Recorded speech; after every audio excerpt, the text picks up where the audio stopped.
ओम साई राम भैया, ओम साई राम जी।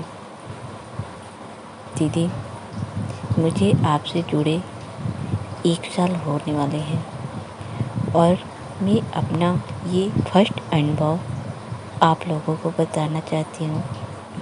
आपको मालूम है दी, मेरे हस्बैंड बंधन बैंक में जॉब करते थे। मैं 2 सालों से बहुत परेशान थी क्योंकि उनका मेंटली डिस्टर्बिंग ज़्यादा था। उनको ऐसी उनकी हालत थी कि वो बैंक में तो काम करते, बैंक में तो आप जानती हो पैसे का लेन देन ये सब चलता रहता है। वो पासबुक वगैरह भी छूते थे ना तो उनको बहुत ज़्यादा डर लगता था।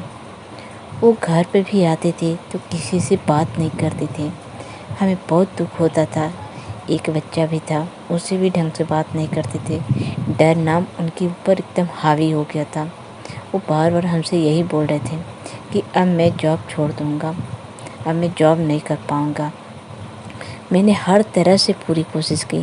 घर परिवार में सासू माँ ने महामृत्युंजय का जाप भी करवाई, परंतु कुछ फ़ायदा नहीं हुआ। हमने डॉक्टर को भी दिखाए, पटना दिखाए, मतलब जो जहाँ कह रहा था हम सब जगह दिखाए, मगर कुछ नहीं हो रहा था दीदी।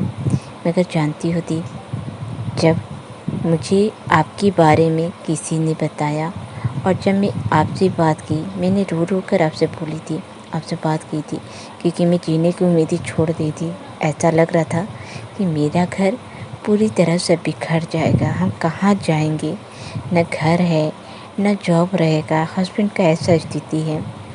तो जब आप भैया से जल अभिमंत्रित कराई थी बात कराकर, तो वो जल पीते के साथ ही और भैया ने कुछ उपाय भी बताए थे, वो भी मैंने की थी।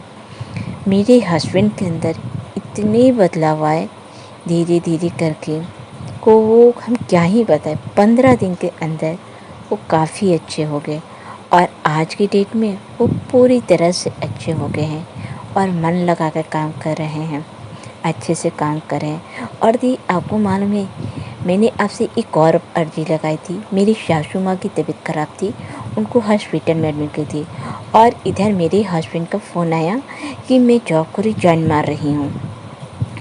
मार रहा हूँ।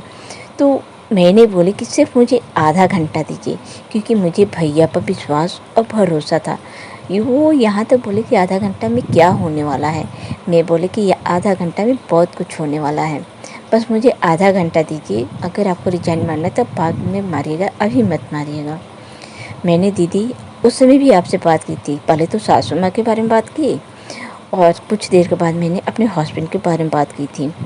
तो आपने भैया से बात कराए थे और जो डीएम मतलब बोल रहा था रिजाइन मारने के लिए, वो मतलब हमको खुद नहीं विश्वास हो रहा है कि वो कैसे चुप हो गया।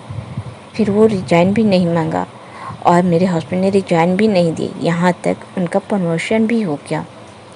मैं क्या ही बताऊं कि बादशाहपुर दरबार में मैंने जब जब अर्जी लगाई है तब तक मेरी मनोकामना पूरी हुई है। मुझे कभी भी निराशा नहीं हुई है। मुझे बाबा पर पूरा भरोसा है और बाबा पर भी, और भैया को तो मैं श्यामा ही मानती हूँ बाबा का।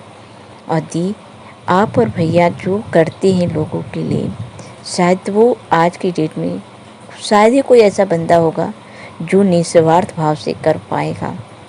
जहाँ लोग जीने की उम्मीदें छोड़ देते हैं ना, वहाँ अगर वो बादशाहपुर दरबार में जाते हैं ना तो उसे जीने की नई ज़िंदगी मिल जाती है।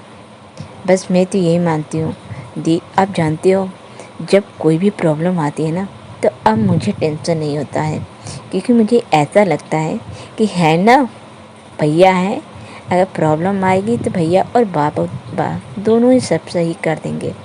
अब मुझे थोड़ी सी भी टेंशन नहीं आती है। शुक्रिया मेरे बादशाहपुर वाले बाबा, शुक्रिया मेरे भैया, जो हम बहुत किस्मत वाले हैं, हमारे नसीब में आए। पिछले जन्म में कुछ अच्छे काम किए होंगे जो आप और दीदी मिले हमारे लिए। हमारा तो कोई भी नहीं है, बस आप लोग ही हो हमारे लिए। धन्यवाद मेरे बाबा, शुक्रिया मेरे साईं। ओम साई राम भैया, ओम साई राम जी।